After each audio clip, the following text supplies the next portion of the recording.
주옵소서. 우리 주 예수님의 이름으로 축복하며 기도합니다. 아멘. 오늘 이 아침에 우리에게 주시는 하나님의 말씀 찾겠습니다. 신약성경 히브리서 6장 19절부터 7장 10절까지의 말씀을 보시겠습니다. 히브리서 6장 19절부터 7장 10절까지의 말씀입니다. 히브리서 6장 19절부터 7장 10절까지의 말씀, 저와 여러분들이 한 절씩 교독하시고 마지막 절은 큰 목소리로 합독하시겠습니다. 우리가 이 소망을 가지고 있는 것은 영혼의 닷 같아서 튼튼하고 견고하여 휘장 안에 들어가나니, 그리로 앞서 가신 예수께서 멜기세덱의 반차를 따라 영원히 대제사장이 되어 우리를 위하여 들어가셨느니라. 이 멜기세덱은 살렘 왕이요 지극히 높으신 하나님의 제사장이라. 여러 왕을 쳐서 죽이고 돌아오는 아브라함을 만나 복을 빈 자라.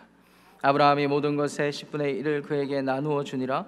그 이름을 해석하면 먼저는 의의 왕이요 그 다음은 살렘 왕이니 곧 평강의 왕이요. 아버지도 없고 어머니도 없고 족보도 없고 시작한 날도 없고 생명의 끝도 없어 하나님의 아들과 닮아서 항상 제사장으로 있느니라. 이 사람이 얼마나 높은가를 생각해보라. 조상 아브라함도 노량물 중 10분의 1을 그에게 주었느니라. 레위의 아들들 가운데 제사장의 직분을 받은 자들은 율법을 따라 아브라함의 허리에서 난 자라도 자기 형제인 백성에게서 10분의 1을 취하라는 명령을 받았으나, 레위 족보에 들지 아니한 멜기세덱은 아브라함에게서 10분의 1을 취하고 약속을 받은 그를 위하여 복을 빌었나니, 논란의 여지 없이 낮은 자가 높은 자에게서 축복을 받느니라. 또 여기는 죽을 자들이 10분의 1을 받으나 저기는 산다고 증거를 얻은 자가 받았느니라. 또한 10분의 1을 받는 레위도 아브라함으로 말미암아 10분의 1을 바쳤다고 할 수 있나니, 이는 멜기세덱이 아브라함을 만날 때에 레위는 이미 자기 조상의 허리에 있었음이라. 아멘. 하나님의 말씀입니다. 유대인들에게 있어서 유대인들 스스로 자기 정체성을 분별하는 두 가지가 있었어요. 두 가지 요소가 있었습니다. 첫 번째는 자기들은 아브라함의 자손이라는 것입니다. 아브라함의 자손이라는 이 사실이 자신들의 그 정체성, 자신들의 존재 자체를 증명해주는 한 중요한 근거가 되었습니다. 왜 그랬습니까? 아브라함에게 하나님이 하신 약속이 자신들이 존재하는 것 자체가 그 약속의 열매가 된다라는 사실을 믿고 살았기 때문입니다. 한마디로 하나님이 아브라함에게 주셨던 축복의 결과와 증거가 우리다라는 것입니다. 그래서 오늘날에도 유대인들은 스스로 자부심이 굉장히 강한 것 아니겠습니까? 아브라함의 후손이라고 굳게 믿기 때문입니다. 두 번째 요소가 있습니다. 두 번째는 모세율법을 가졌다라는 것입니다. 모세율법이 왜 특별합니까? 아브라함의 자손이 하나님의 나라가 됐다면 이 나라, 하나님의 나라가 어떻게 사라져야 되는지, 어떻게 살아야 되는지에 대해서 이 시스템을 허락하신 것이 율법인데, 그 율법을 누구를 통해서 주셨는가? 모세를 통해서 주셨고, 이 모세의 통치력 아래에서 그 율법이 어떻게 우리의 삶 가운데 이루어져야 되는지를 잘 전수받았기 때문에 그들에게 있어서는 모세율법이 굉장히 중요했어요. 나아가서 그 율법을 절대 놓치면 안 되는 것으로 여기면서 살았습니다. 오늘날도 마찬가지입니다. 안식일을 지키는 유대인들의 모습을 보십시오. 율법을 철저히 지키는 그들의 신앙심이 얼마나 깊은지 우리는 잘 알 수가 있습니다. 이 두 가지 정체성이야말로 유대인들을 유대인 되게 하는, 유대인들 스스로도 자기 하나님의 백성, 하나님의 자녀라는 정체성을 굳게 하는, 놓치면 안 되는 두 가지 정체성이 된다라는 것이죠. 근데 여러분 잘 생각해 보십시오. 이 두 가지 요소, 유대인들의 정체성을 드러내는 이 두 가지 요소에 공통점이 있습니다. 무엇일까요? 그것은 인간의 눈에 쉽게 드러난다라는 사실입니다.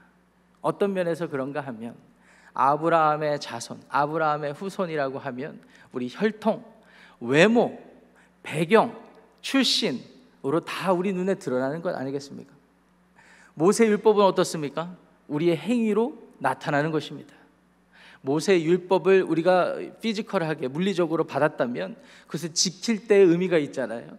유대인들은 그것을 육체적으로, 물리적으로 잘 지키며 살고 있습니다. 이 역시 눈에 보이는 거예요. 사람이 얼마나 연약한고 하면은 눈에 보이는 게 드러나면 우리 스스로도 마음의 안정을 취하고 혼란이 사라지고 평안을 얻기도 합니다. 그래서 항상 눈에 보이는 것에서 위로를 얻기도 하고 눈에 보이는 무언가를 해서 나 스스로가 위로하는 그런 일들을 벌이게 되죠. 유대인들이 이러한 신앙의 패착에 빠져서 예수님이 오셨을 때, 예수님이 그 모든 구원을 하나님의 아들로서 이루시기에 오셨을 때 그에 관심을 두지 못했던 것입니다. 그저 자기들의 정체성, 아브라함의 자손, 그리고 모세율법을 지키는 일에 열심을 다한 나머지 하나님의 약속의 본질이 무엇인지를 잊은 채 자기 자신의 의를 증명하는 일에만 열심으로 살다가 그렇게 죽어가는 인생을 살아버리고 말았습니다. 이러한 신앙의 패착에 빠진 사람들은 기독교 신앙을 가진 그리스도인들에게도 나타나게 되죠. 여러분, 히브리서의 배경을 이미 들어서 아시지 않습니까? 박해와 고난과 핍박의 때에 예수 그리스도를 믿는 신앙에 대해서 흔들릴 수밖에 없어요. 그 흔들리는 상황 가운데 이들이 했던 행동 중에 하나는 옛날로 돌아가는 것입니다. 옛날로 돌아간다는 것은 인간이 스스로 가진 본성으로 돌아간다는 것이죠. 왜 본성으로 돌아가려고 할까요? 본성으로 돌아가는 것이 어쩌면 우리를 평안하게 하고 우리의 마음이 잠시 잠깐 찾아온 혼란을 다스려 줄 거라는 생각이 있었을지 모르겠습니다. 그래서 아브라함의 자손 그리고 모세 율법을 취하는 유대교 전통으로 돌아갈 때 나 스스로가 위안을 하고 위로를 하고 하나님으로부터 오는 축복과 평안을 지킬 수 있겠구나라는 생각을 했을지도 모르겠습니다. 그런데 사실은 그런 생각이 얼마나 어리석은 생각인지 모르겠어요.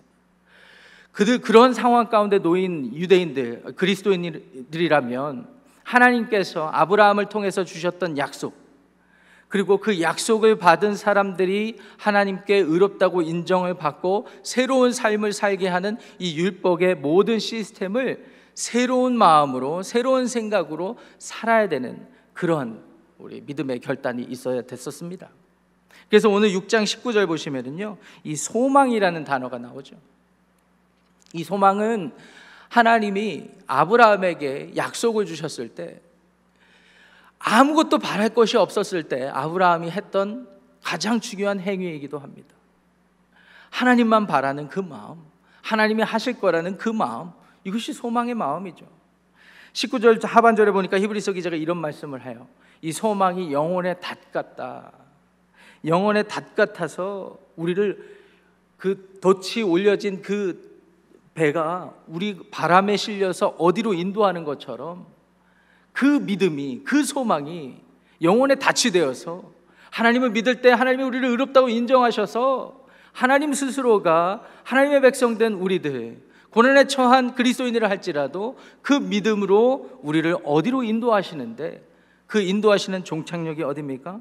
휘장 안으로 들어가게 하신다라고 되어 있습니다. 모세로부터 받은 율법의 가장 중요한 하나님의 임재의 본체, 그 휘장, 성소 안의 휘장 안으로 하나님 품으로 들어가게 하신다라는 거예요. 본성에 충실해서 두려움에 벌벌 떨어서 위기의식을 느껴서 자기 스스로를 위로하고 평안함을 찾기 위해서 인간의 본성을 쫓아가는 것이 아니라 하나님이 우리에게 약속의 말씀으로 주신 그 사실, 그 약속의 본질, 그 소망 놓지 않고 가면 그 소망이 우리의 영혼이 닻이 되어서 하나님 품으로 인도하신다라는 것입니다. 그런데 말입니다. 어떻게 인도하실까요? 어떻게 인도하실까요? 길과 진리, 생명 되시는 우리 주 예수 그리스도를 믿음으로 그분이 하신 대속하심과 인도하심을 따라 이 모든 사실들이 우리 삶 가운데 이루어주신다는 것을 기억하시기를 바랍니다.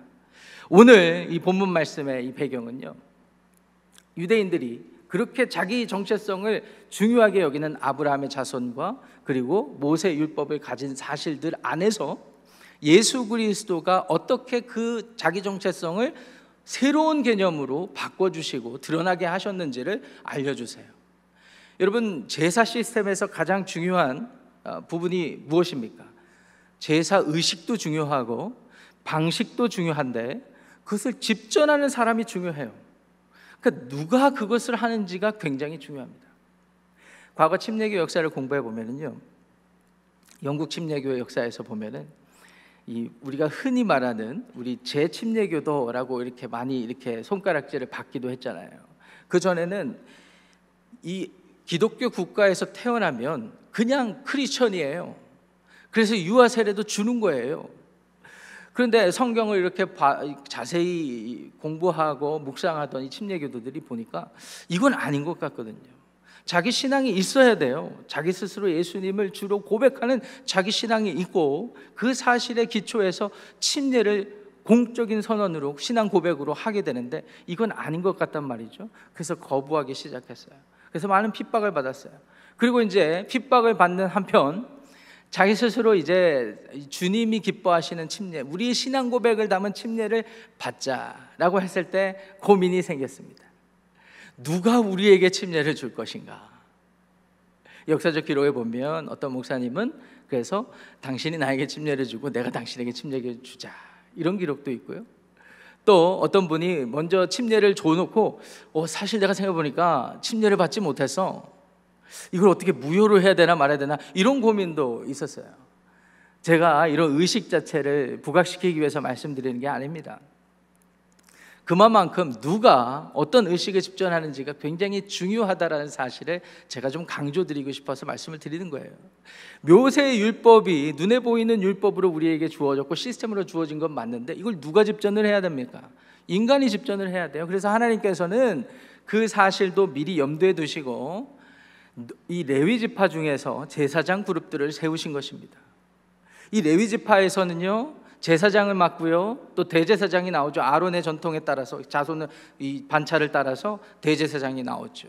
이 대제사장도요, 어쩔 수 없는 인간입니다. 그렇기 때문에 제사장 직무를 하기 위해서 하나님 앞에 정결하게 되는 또 제사를 드렸어야 됐어요.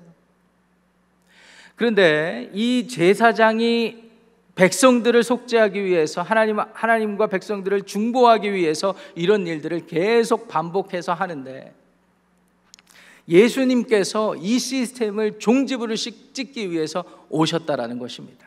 그런데 아론의 후손 자손들이 했던 방식이 아닌 또 다른 전통, 또 다른 후손으로 오시는 그 모습을 부각시켜 주는 것이 오늘 7장의 내용이 되겠습니다. 그래서 멜기세덱이라는 인물이 나오죠. 이 멜기세덱이라는 인물은 여러분 잘 아시는 이 창세기 14장에 가시면은요, 아브라함과 롯이 점점 이렇게 부가 많아져서 서로 싸우게 다투게 되니까 이제 갈라서게 되죠. 그때 롯에게 양보하죠.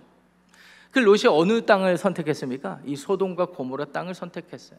이 악한 왕이라고 14장에서도 묘사되고 있는 이 소돔 왕, 그 땅을 선택했어요. 죄가 관영한 땅이었습니다. 눈에 보기에 좋은 인간의 본성을 따라 선택한 결정이었어요.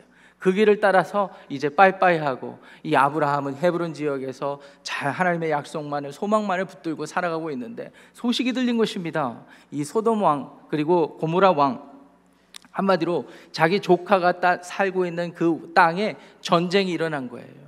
침략을 받은 거예요. 어떻게 가만히 있습니까? 그래서 아브라함이 318명의 정예 병정들을 데리고 가서 구출해 오죠. 그래서 많은 성과를 올리고 돌아옵니다. 돌아오는데 누구를 만나요? 이 살렘왕 멜기세덱이라는 사람을 만나죠.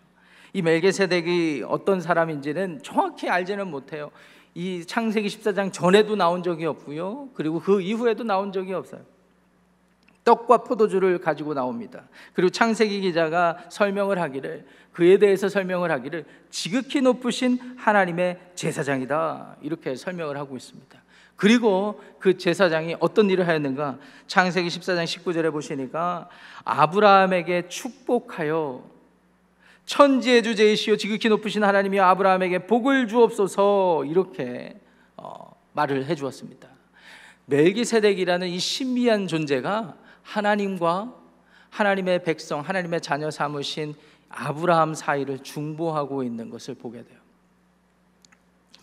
자, 근데 이 멜기세덱이 왜 모세 율법을 이해할 때 굉장히 중요한 개념이 되는가? 여러분, 제사장은 아까 말씀드렸다시피 아론의 후손이죠. 레위 지파입니다. 그렇기 때문에 아브라함의 아들들의 또 다른 후손이라고 할 수가 있어요. 시점적으로 잘 생각해 보세요. 하나님의 약속을 받은 사람은 아브라함이에요. 아브라함 이후에 생긴 자녀들, 야곱의 후손에서 이 레위 지파가 나왔고 그 레위 지파에서 제사장 직무를 감당하게 되는 것입니다. 우리가 선후 관계를 좀 따져본다면은 뭐가 우선이에요? 아브라함이 약속을 받은 게 우선이에요. 그리고 레위 지파가 이 직분을 맡은 거는 언제예요? 한참 뒤입니다. 한참 뒤. 그것도 모세가 시내산에서 율법을 받은 이후입니다. 레위 지파를 하나님이 선택을 하셨지만 선후 관계를 따지면 그렇다라는 것이죠. 그마저도 하나님께서 제사장이 스스로를 정결케 하는 의식을 통해서 계속해서 그 일을 하게 했다라는 것이죠. 이런 제사 시스템을 지금도 지켜야 하는 것이 유대인의 전통이란 말입니다. 그래서 그것을 자기 정체성으로 삼고 있어요. 근데 우리가 믿는 기독교 신앙, 예수 그리스도 안에서 이루어진 율법은 어떤 것입니까? 예수 그리스도께서, 하나님의 아들 되신 예수 그리스도께서 존재 자체로 하나님과 죄인된 우리 사이에 중보자 되셨을 뿐만 아니라 직분 자체도 제사장으로서 하나님과 우리 사이에 벌어진 틈을 자기 스스로 제물이 되시고, 그리고 존재 자체로 하나님과 우리 사이에 각 중간에 서셨을 뿐만 아니라 이 일을 영원히 우리를 위해서 하신 분이라는 사실을 멜기세덱의 비유를 통해서 오늘 히브리서 기자가 우리에게 교훈하고 계신 것입니다. 창세기에 보시면 아브라함이 그래서 그 멜기세덱에게 10분의 1, 우리식으로 말하면 11조를 드리죠. 11조를 드린다는 것은 모세의 율법 안에서, 전통 안에서 어떤 의미입니까? 이것이 내 것이 아니요 하나님의 것입니다. 하나님을 인정한다라는 내 삶의 표현 방식이에요. 헌신의 표현입니다. 그래서 다시 오늘 본문 말씀 히브리서 7장으로 와보십시오. 오늘 본문에서 제일 중요한 구절이 무엇인가? 4절입니다. 4절 말씀 우리 한 목소리로, 큰 목소리로 한번 읽어보시겠습니다. 시작. 이 사람이 얼마나 높은가를 생각해보라. 조상 아브라함도 노량물 중 10분의 1을 그에게 주었느니라. 상반절에 얼마나 높은가를 생각해보라 라는 것입니다. 유교 사상에 익숙한 우리는 항상 서열을 정리를 하고, 한국 사람들 만나면 제일 먼저 하는 게 뭡니까? 몇 년생인지를 묻죠. 의심스러우면 어떻게 합니까? 주민등록증을 까죠. 그래서 확인을 하고 띠를 물어보고 이런 일들을 합니다. 그런 서열이 아니에요. 누가 높은가, 누가 서열이 높은가, 이런 정도로 말씀을 하는 것이 아닙니다. 여기서 말씀하는 얼마나 높은가라는 의미는 가치를 의미하는 것입니다. 존재의 가치. 참 유대인들에게 제사장이 있어서 참 행복했어요. 감사했어요. 하나님 앞에 나아갈 수 있는데 큰 도움을 주니까요. 그런데 하나님께서 애초부터 계획하신 구원의 모든 일이 예수님이 맡으신 제사장 직분 안에서 다 이루어진 거예요. 오늘 본문은 아니지만 7장 마지막 절 보시면은 거기에 단번에 하나님께서 자신의 아들을 통하여서 이 모든 일을 이루셨다라는 구절이 나오죠. 27절입니다. 그는 저 대제사장들이 먼저 자기 죄를 위하고 다음에 백성의 죄를 위하여 날마다 제사를 드리는 것과 같이 할 필요가 없으니 이는 그가 단번에 자기를 드려 이루셨음이라. 단번에 굉장히 의미 있는 단어입니다. 영어로는 once for all 이렇게 됩니다. once for all. 유대인들이 모세 율법을 받은 후부터 유효한 그런 유효성이 아닙니다. 태초부터 아담이 죄를 범죄한 모든 죄가 여기에 포함되는 것입니다. 과거의 모든 죄가 포함되는 거예요. 대제사장으로서 중보의 역할로 사시고 존재하시고 모든 일을 이루신 예수님 안에서 말이죠. 예수님 당대에 예수님을 믿었던 사람들에게도 여전히 유효한 것이 됩니다. 그 이후의 세대는 어떻습니까? 말하면 무엇 하겠습니까? 앞으로 우리가 살지 못한 모든 시간의 모든 죄악까지도 예수 그리스도께서 제사장 직분을 감당하심으로 단번에 그 일을 이루셨다는 사실, 이 사실을 우리 모두가 기억해 본다면 어려운 일을 만나고 힘든 일을 만났을 때 예수님을 포기하는 것이 아니라 오히려 예수님을 묵상하면서 유대교로 돌아가려는 이 회중들이 다시 기독교 신앙 안에 머물면서 하나님의 도우심을 구하고 오늘 6장 19절 말씀처럼 내 영혼의 소망, 내 믿음의 소망을 놓지 않을 때 하나님이 이 영혼의 닻을 올려서 하나님의 품 안으로 나를 끝까지 견인해 주시고 인도하시겠구나라는 믿음을 가질 수 있지 않겠습니까? 사랑하는 성도 여러분, 우리가 어려운 일 만나고 그리고 우리 생각대로 우리의 신앙생활이 흘러가지 않으면 우리가 할 수 있는 선택들이 빤히 보입니다. 눈에 보이는 것에 집착하게 돼요. 근데 영적인 우리 눈으로 보자면 그것이야말로 우리의 본성에 충실한 결정이라는 사실을 기억하시기를 바랍니다. 눈에 보이는 누군가를 찾습니다. 위로를 받기 위함이죠. 지금 현재 내게 아무도 위로를 주지 못한다. 그러면 과거에 나를 공감해주고 나를 더 이뻐해주고 내가 더 친근감을 느꼈던 사람을 찾게 되어 있어요. 이건 인간의 본성이에요. 그러면서 그곳에 가서 내가 했던 죄과는 아무 관심이 없고 내가 위로받는 일, 내가 공감받는 일, 그 일을 통해서 하나님이 나를 사랑하시는구나, 하나님 나를 위로하시는구나, 이런 식으로 우리 신앙이 흘러가요. 마치 유대인들이 자기들의 정체성을 아브라함의 혈통, 아브라함의 자손이라고 여기면서 사는, 자기를 자부하면서 자기는 하나님의 의로운 백성이라고 자부하면서 사는 그런 행태와 완전히 닮아 있습니다. 또 어떻습니까? 모세 율법을 따르는 그것으로 말미암아 위로를 얻고 혼란함을 잠재우려 하는 이스라엘 백성들처럼, 유대인들처럼 우리는 어떻습니까? 우리는 행위에 집착해요. 그래서 어려운 일 만나 그러면 하나님이 왜 내게 응답을 안 해주시고 하나님이 나를 왜 나에게 복을 안 주실까? 라는 생각에 열심히 신앙의 행위를 하죠.